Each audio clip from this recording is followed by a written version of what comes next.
Buenas noches, vamos a hablar de las ciencias auxiliares en la investigación del delito.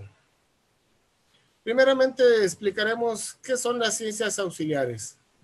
¿Cuáles son estas? La estadística criminal, la medicina legal, la política criminal, la criminología, la criminalística. La estadística criminal se encarga de determinar las causas generales de la delincuencia, con la ayuda de una representación numérica de los hechos y asienta generalizaciones aproximadas. Esa es la función de la estadística, dar los números. ¿De dónde? ¿Quién? ¿Cuándo? ¿Cómo? La medicina legal es esa parte de la medicina que hace uso de los conocimientos médicos, aplicándolos a la materia jurídica, jurídico-penal, ayudándonos a comprender el alcance de los textos jurídicos que contienen terminología médica.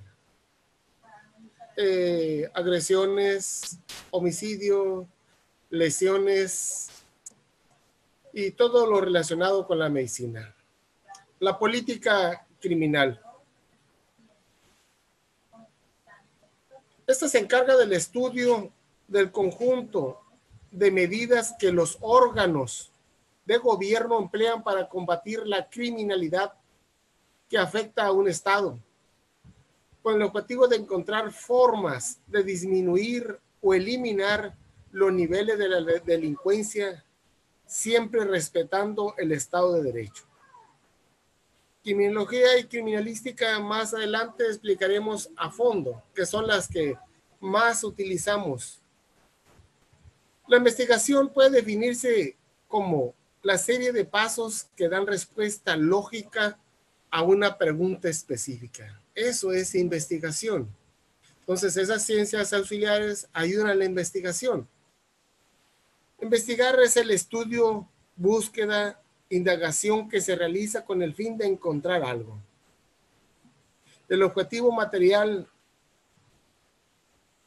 u objeto de estudio de la criminalística es el análisis de todos los indicios o las evidencias que se utilizan y se producen en la comisión de hechos presuntamente delictuosos mediante la tecnología y metodología científica. Ahora bien, ¿qué son esos indicios que hablamos? Y que todo el mundo habla de indicios.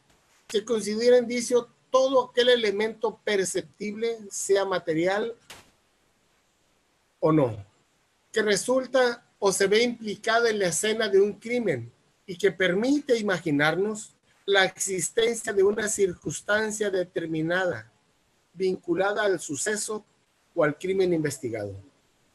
Por ejemplo, la existencia de un vaso en la escena de un crimen, la desaparición de un objeto que debería estar presente, la recolección de mobiliario en la escena pueden dar indicios.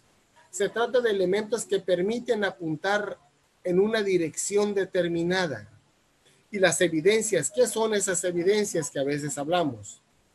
Es sinónimo de certeza, representa una prueba determinante en un proceso judicial, es decir, todo objeto, instrumento, huella, rastro, marca, señal o vestigio que se usa y se produce respectivamente en la comisión de un hecho delictuoso. Podemos decir que la evidencia se entiende como a todo aquel elemento que permite establecer de manera clara la relación entre dos elementos encontrados en la escena del crimen.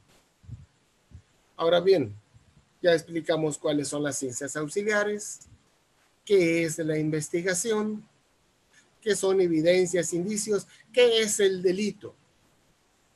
El delito es la acción que va en contra de lo establecido en la ley y que por lógica es castigada por ella con una pena. El delito es un comportamiento que, ya sea por propia voluntad o por imprudencia, resulta contrario a lo establecido en la ley. Es una acción antijurídica, típica y culpable. a lo que señala una pena o una medida de seguridad. Ahora bien, es importante definir cómo llegamos a estas ciencias auxiliares, cómo fue evolucionando. Y por ello tenemos que hablar de la criminalística. Podemos decir que Hans Gross fue el fundador de la criminalística a través de su obra Manual de Juez, publicado en Graz, Austria, en 1882. Él fue quien por primera vez se refirió a los métodos de investigación criminal como criminalística. También se ha considerado la dactiloscopía como una de las primeras disciplinas precursoras de la criminalística. Marcelo Malpighi fue quien estudió y observó los relieves dactilares y palmares de las yemas de la mano y los dedos, y con lo cual son características únicas en cada ser humano.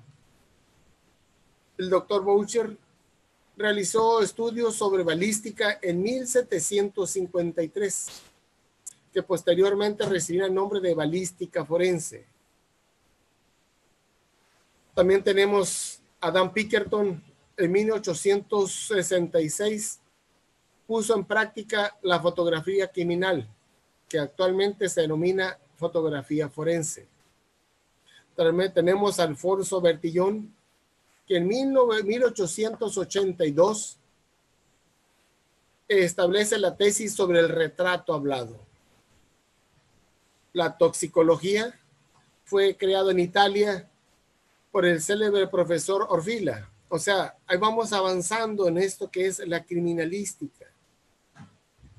Juan Bucetich integra el uso de métodos científicos en la investigación criminal en el año 1904 al introducir el sistema dactiloscópico. Este ya había sido aceptado casi universalmente como el más práctico y operable. En la creación de la criminalística, fueron varias las personas que optaron por la denominación conjunta de métodos para la investigación de delitos, como policía judicial científica, policía científica, siendo algunos de ellos Enrico Ferri, César Lombroso, Reis, Romagnac, De Benito y Nicéforo. Entre todos ellos fueron dándole forma, sentido a la criminalística y a estas ciencias auxiliares que hoy son de gran utilidad dentro del derecho penal. Ahora bien, ¿qué es la criminalística?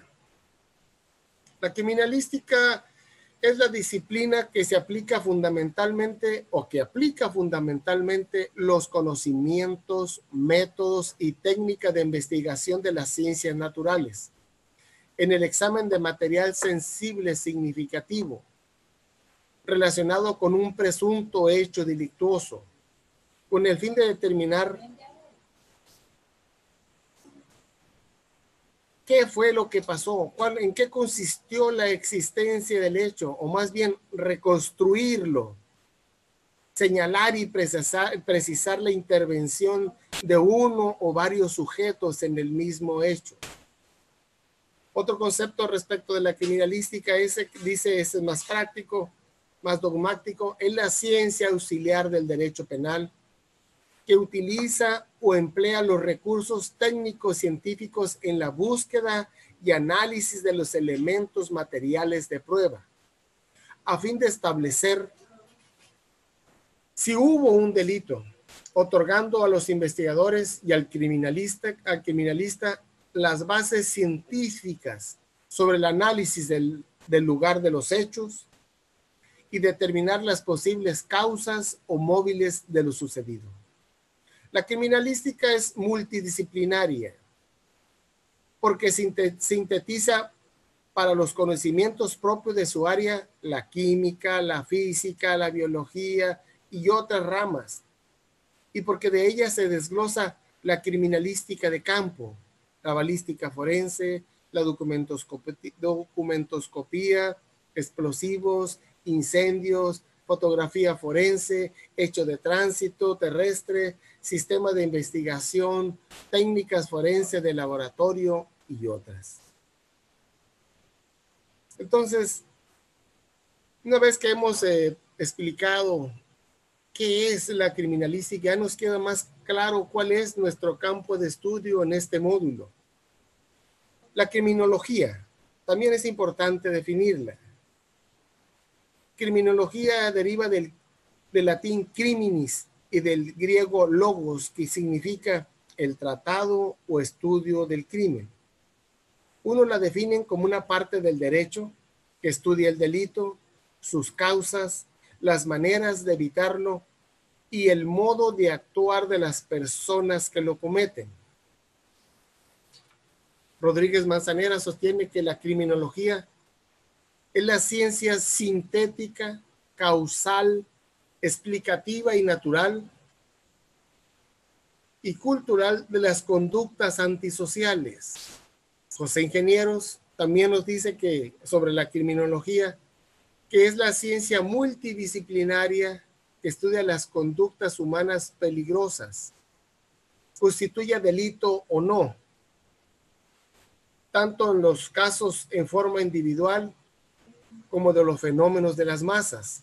En conclusión, podemos decir que la criminología es la ciencia multidisciplinaria cuyo objeto de estudio son el delito, el delincuente, la víctima y la conducta criminal, con el fin de explicar las causas y motivos del fenómeno delictivo, prevenirlo y estudiar las acciones específicas que en consecuencia requiere cada caso concreto. De ahí la importancia de la criminología para el derecho, para la política criminal, porque esas políticas criminológicas son los que pueden ayudarnos a ir reduciendo el índice delictivo. Ahora bien, este desarrollo de la criminalística, este cambio sustancial en el nuevo sistema de justicia penal en que la policía se vuelve una policía científica. ¿Pero qué es esa policía científica? ¿Cómo podemos definirlo o explicarlo? Podemos decir que es el conjunto de personas encargadas de la actividad policial, de la investigación criminalística mediante la aplicación de métodos científicos, así como de la recopilación probatoria para la imputación de cierto delito. O sea, la policía científica hay un método, establece ese método, cómo realizarlo. La policía técnica lleva a cabo su investigación en base a reglas prácticas encaminadas a la persecución y aprehensión del delito. Más bien, aprehensión del delincuente. El delito es el hecho que rompe la estabilidad, la armonía social. Ahora bien, al hablar de ciencias auxiliares y de criminalística, objeto, método y el fin de las ciencias auxiliares de la investigación del delito. El objeto de la criminalística es el material sensible relacionado con un presunto hecho delictuoso cometido y se encarga del estudio de esos hechos. Ese es el objeto de la criminalística. El método. El método de la criminalística es por lo general el método general de las ciencias naturales, que es el método inductivo, el cual consta de 3 pasos. ¿Cómo llegamos a un lugar y qué hacemos? ¿Qué se hace ahí? Tenemos que la observación, la hipótesis y la experimentación. Podemos explicar que la observación se hace aplicando los sentidos dirigidos y controlados por nuestra inteligencia. ¿Qué es lo que queremos investigar? ¿Qué es lo que estamos investigando? ¿A dónde queremos llegar? ¿Qué queremos saber? La hipótesis es un ensayo de explicación de los fenómenos que investigamos. Es un intento previo de solución de los problemas a que nos enfrentamos. orientan nuestros pasos por un camino más o menos definido. Por ejemplo, homicidio. ¿Homicidio con qué? Con arma blanca, punzocortante, arma de fuego. En el lugar de los hechos, ¿qué hay? ¿Qué vemos? ¿Hay casquillos? ¿Hay un arma? ¿Hay sangre? ¿No hay un arma de fuego, pero fue con arma de fuego? Quiere decir que se la llevó. Entonces, tenemos que ir alineando nuestra hipótesis. Y es una hipótesis tentativa, es una presunción de lo que creemos que es, sin dejar de ver todas las posibles hipótesis. La experimentación, dentro de ese método, podemos decir que es una observación provocada, detenida, meticulosamente observada, observando que los fenómenos producidos intencionalmente y de forma repetida. En relación con los principios de la criminalística. Pero ¿cuáles son estos principios específicos? Son varios. Para poder acreditar en esta parte de la experimentación, es el principio de intercambio, el principio de correspondencia de las características, el principio de reconstrucción del fenómeno o de hechos y el principio de probabilidad. Y ya que estamos hablando de estos principios criminalísticos, es loable explicar o tratar de entender en qué consiste cada uno de estos y qué es lo que debe de aplicar un verdadero policía de investigación. ¿Para qué? Para ser objetivo en toda la investigación que se haga. El principio de uso. ¿En qué consiste ese principio de uso? En los hechos que se cometen o realicen siempre se utilizan agentes que mecánicos, químicos, físicos, biológicos.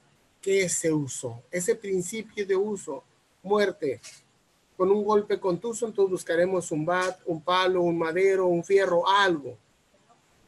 Arma de punzocortante, ¿qué es lo que vamos a buscar? Un cuchillo, una tijera, algo que sea punzocortante.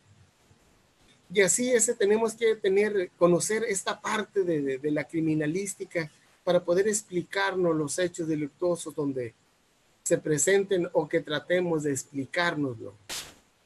El principio de producción, en la que se utilizan agentes mecánicos, químicos, físicos, biológicos para la comisión de hecho presuntamente delictuoso. Siempre se producen elementos materiales en gran variedad morfológica y estructural y representan elementos reconstructores e identificadores del presunto hecho. ¿Con qué se hizo? ¿Qué relación tiene esto con lo otro? Entonces, esa producción, ¿cómo se dio? El principio de intercambio. ¿Qué hacemos con ese principio de intercambio? Al consumarse un hecho y de acuerdo con las características de su mecanismo, la mecánica de hechos, se origina un intercambio de indicios entre el autor y la víctima y el lugar de los hechos, o en su caso, entre el autor y el lugar de los hechos. Violación. ¿Qué tenemos en una violación? Hay intercambio de fluidos por parte del hombre, hay cabello, si hubo arañazos, ¿qué hay ahí intercambio? ¿Qué hubo en esa relación? ¿Qué le quedó en las uñas? ¿Lo mordió? Entonces, esa es la relación entre el activo y el pasivo. ¿O qué es lo que quedó del pasivo en el lugar de los hechos, del activo en el lugar de los hechos? Tratar de hacer un intercambio de toda esa información. El principio de correspondencia o de características, basado en el principio universal establecido criminalísticamente. La acción dinámica de los agentes mecánicos, vulnerantes sobre determinados cuerpos, dejan impresas sus características, reproduciendo las figuras por su cara que impacta, fenómeno que da la base científica para realizar estudios micros y macros comparativos. Elemento problema, elemento testigo. correspondencia, asesinato con arma punzocortante, dejó el arma punzocortante. ¿Qué puede quedarle al arma? Pues las huellas, posiblemente sangre de la víctima o sangre del victimario. Esa es esa correspondencia. ¿Qué quedó en el lugar de los hechos? Un vehículo, había lodo, huellas de la llanta, de la rodada, del calzado, etcétera. O sea, eso es lo que tenemos que estar atentos a la hora de hacer una investigación. No dejar pasar ninguno de estos principios. Otro principio es de reconstrucción de hechos y fenómenos. El estudio de todos los elementos materiales que ya hemos visto, materiales de prueba asociados al hecho, darán la base y los elementos para conocer el desarrollo de los fenómenos de un caso concreto y reconstruir el mecanismo del hecho o fenómenos para acercarnos a conocer la verdad del hecho. Todavía estamos en esa investigación, hay que atar todos los cabos y en esa reconstrucción podemos darnos una idea más clara de qué es, cómo sucedió, quién lo hizo, cómo participaron, con qué participaron, quiénes participaron. Pero en esa reconstrucción ya tenemos todo un intercambio, toda una serie de principios que ya se van dando. Y tenemos el principio de probabilidad. La reconstrucción de los fenómenos y de ciertos hechos que nos acerquen al conocimiento de la verdad puede ser con un bajo, mediano o alto grado de probabilidad, o simplemente sin ninguna probabilidad.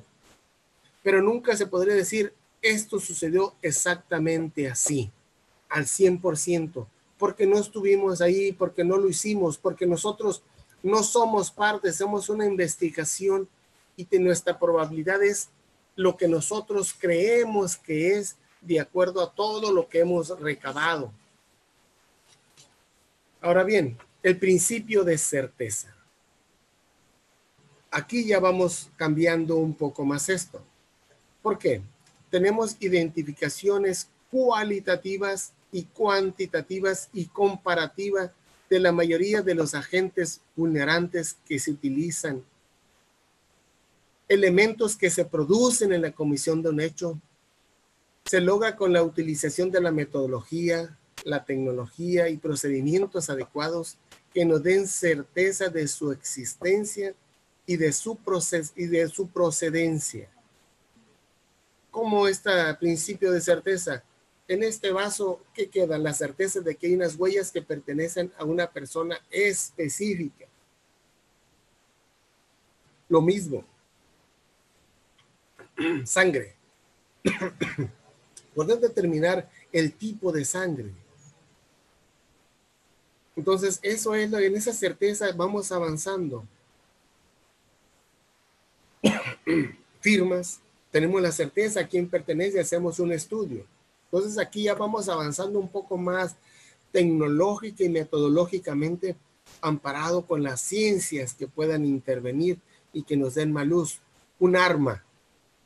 Tenemos el arma, tenemos los casquillos, tenemos las balas si es que no se deformaron.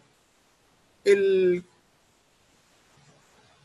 golpe que le queda en el culote, en el arma, es un golpe específico, es una huella específica de cada arma.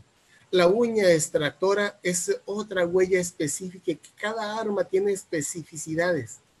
O bien el rayado que deja a la hora de extraerla. Allí estamos hablando del casquillo.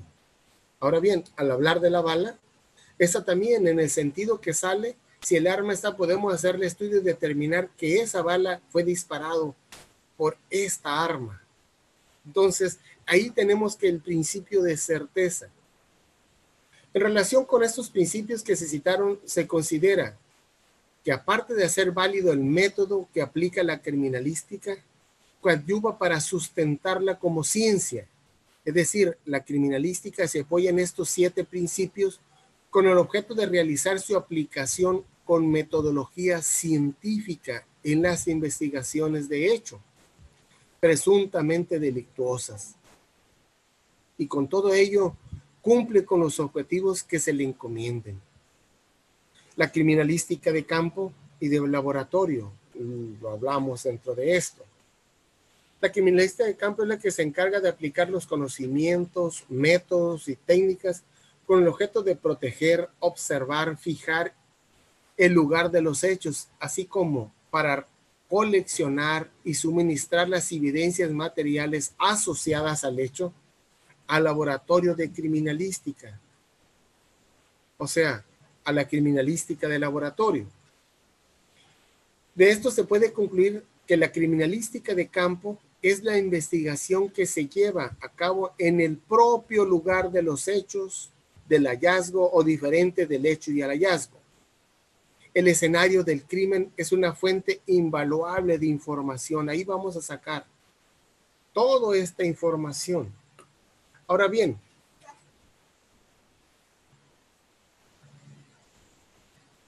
esa es la criminalística del laboratorio, ¿dónde se realiza? A contrario censo de lo que dijimos de la criminalística de campo, esta se realiza en los laboratorios de criminalística, donde se encuentran los instrumentos usados para el examen de los indicios, ya sea en ocasiones con fines de identificación o cuantificación. Se trata de la parte final de la investigación que ha permitido pasar de la época de las aproximaciones a la época de las precisiones.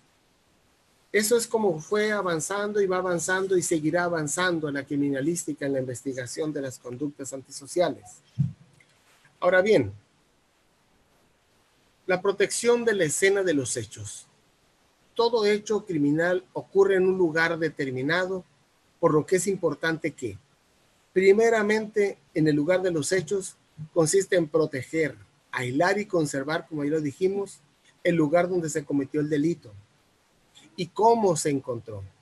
Tal y como se encontró debe estar, con el propósito de cuidar las evidencias y evitar que se contaminen o se afecte todo el lugar de los hechos que después no nos pueda permitir obtener indicios e evidencias ahí. Como primer respondiente, el primer paso de preservación del lugar de los hechos es analizar si existe peligro latente para la víctima o para otras personas o para el propio policía. Es lo primero que hacemos al llegar. En caso de detectar riesgos, se debe solicitar apoyo especializado, ya sea refuerzos, cuerpo de bomberos, protección civil, paramédicos, para lo que se debe proporcionar los datos de la ubicación y el motivo de la solicitud. ¿Cómo protegemos el lugar de los hechos? Se utiliza una cinta amarilla para la segunda área de acordenamiento a una distancia adecuada, para que solamente la autoridad tenga acceso al sitio y realice sus actividades. Se considera hasta una tercera zona más amplia con cortes de vialidad si la situación lo requiere. Ahora bien, si es vía pública, establecemos un círculo de protección de 25 metros del epicentro del centro de la zona del crimen. Los servicios de asistencia que acudan al lugar accederán a pie por un pasillo previamente establecido para llegar al lugar. Únicamente accederán ¿quién? Las unidades de la policía técnico-científica. Nadie más tiene que andar en ese lugar. Si por las circunstancias del delito, por la presencia de diferentes evidencias, sangre, elementos balísticos, etcétera, o por las manifestaciones recibidas, se observa que es recomendable la ampliación de esta distancia mínima a otras áreas, se establecen los perímetros oportunos y se establece la existencia en la distancia conveniente. No hay una como tal. Mínimo esa distancia, pero hay que analizar todo el contexto. Si es lugar cerrado, ¿qué hacemos? Pues cerramos la recámara, la casa, el departamento, el predio. Pero si es a campo abierto, espacios abiertos, parques, se establece en su terreno de protección de un radio mínimo de 50 metros de lo que constituye el epicentro de la zona de la escena del crimen. en caso de víctimas mortales desde el lugar donde se encuentre estas. Y la referencia debe ser, a la hora de marcar norte, sur, este, oeste, debe ser algo fijo, algo que no se pueda quitar. Tristemente puedo decirles que personalmente fuimos a ver un cadáver, hicieron un croquis de ubicación y la referencia eran unos arbustos, como si acaso unos 5 o 6 centímetros de tallo de grueso. A los meses que volvimos a ir a reconocer el área, resulta que los arbustos fueron tumbados. Una referencia de ese tamaño, de ese grosor, no es ni una certeza de que vayan a permanecer con el tiempo. Entonces, de ahí la importancia de hacer esa referencia de dirección hacia dónde y algo que no se pueda quitar, que esté fijo, inmóvil. Ahora bien, la observación de la escena, métodos y técnicas de búsqueda. Si se considera la extensión y el tipo de terreno o edificación donde se encuentra la escena del crimen y la naturaleza del delito que se investiga, deberá establecerse el mejor método de trabajo para la inspección técnico-ocular del lugar, ya que en determinadas oportunidades las evidencias son muy obvias y fáciles de localizar, pero existen otras que requieren una búsqueda más detenida, minuciosa, sistemática. Por ello se aconseja contar por alguno de estos métodos, que son como la observación por medio del método de franjas o líneas. Vamos marcando, hacer el rastrillaje sobre ese espacio abierto. Es ideal para grandes dimensiones esta. O bien, se requiere de varias personas dispuestas en línea y que van avanzando hacia adelante, en una misma dirección.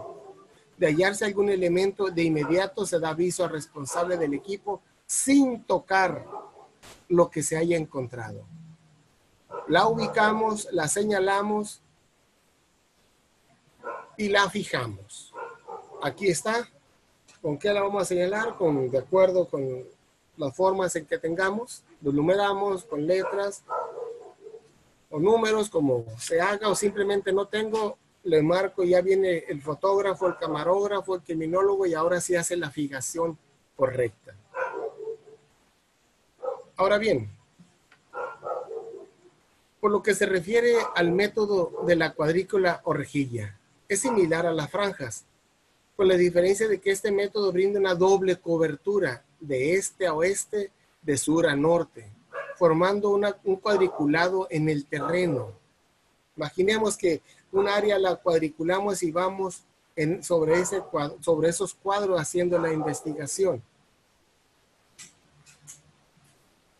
El método de sectores o cuadrantes. Dividimos el área. Este método consiste en dividir la zona del terreno y asignarle una codificación o numeración a cada cuadrante o zona. Y una vez hecho así, se procederá a la inspección de cada una de ellas. Y en caso que se encuentre una evidencia, haremos lo mismo que la otra. Ubicarla, sin tocarla, sin moverla, y señalarle para que se haga la fijación respectiva y como corresponde. El método radial. La zona por tratar es circular y tiene forma de rueda. Con un punto central, el desplazamiento se hace a lo largo de los radios de la circunferencia, como una forma de espiral. Eso es lo que vamos haciendo. O la técnica libre. Consiste en que el investigador interactúa en el lugar de los hechos en forma libre en función de su experiencia y las características del lugar. Es como hacemos una búsqueda y que debe de hacerse de esta manera sistemática, organizada, metodológica, para no dejar nada sin encontrar, nada sin buscar. Ahora bien, acciones iniciales al arribar al lugar de los hechos. ¿Qué hacemos? El lugar de los hechos, ¿qué es? Es el espacio físico en que se ha producido un acontecimiento susceptible de una investigación criminal. con el propósito de establecer su naturaleza y quién intervino. El lugar del hecho se caracteriza por la presencia de elementos, rastros o indicios que pueden develar las circunstancias o características de lo allí ocurrido. Verificada la existencia del lugar del hecho o la escena de crimen correspondiente, inmediatamente, ¿qué es lo que se hace? Su preservación para garantizar la intangibilidad de los elementos, o sea, que no haya un cambio en los elementos que podamos encontrar ahí, para evitar cualquier pérdida, alteración, contaminación. Pero sobre todo que al arribar a un lugar, priorizamos la vida de la víctima o lo ofendido. Es lo primero que hacemos, acordonamos, pero priorizamos primero ¿quién? La existencia de vida de quien se encuentre y no importa quién sea víctima o ofendido. Leyéndolo de sus derechos, si es imputado, si es víctima o ofendido, y si ambos están con vida y en condiciones, pues le hacemos saber sus derechos, víctima y ofendido, y así como el imputado, sujeto activo, tiene sus derechos. Entonces hay que cumplir con ese principio constitucional de hacerle saber cuáles son sus derechos. Entonces, ¿qué es lo que debemos hacer a las acciones? ¿Qué acciones debemos tomar para llegar al lugar de los hechos? Para empezar, llegar con celeridad al lugar del hecho. Cumplir con la mayor prontitud. Permanecer en continuo estado de alerta, partiendo de la premisa que podría estar en curso un delito. O sea, llegar alerta, con seguridad, con toda la disposición y proactivo para poder accionar. Y, en tercer lugar, el objetivo prioritario, en tanto garantizar que las personas heridas reciban atención médica, como minimizar la contaminación de la escena. Eso es lo que tenemos que preocuparnos al llegar a un lugar de los hechos. ¿Qué es? Celeridad para llegar al lugar de los hechos, en continuo estado de alerta por lo que encontremos, por cómo nos reciban, por el riesgo que podría haber para víctimas, imputados o nuestra propia integridad. Y garantizar que la integridad de quienes estén ahí y acordonar el área. Esta es la parte que hoy les quería exponer. Espero haber sido claro. Hay mucha información de esto en su material que les hice llegar. Y cualquier duda, estoy a sus órdenes. Muchas gracias. Espero que les sea útil.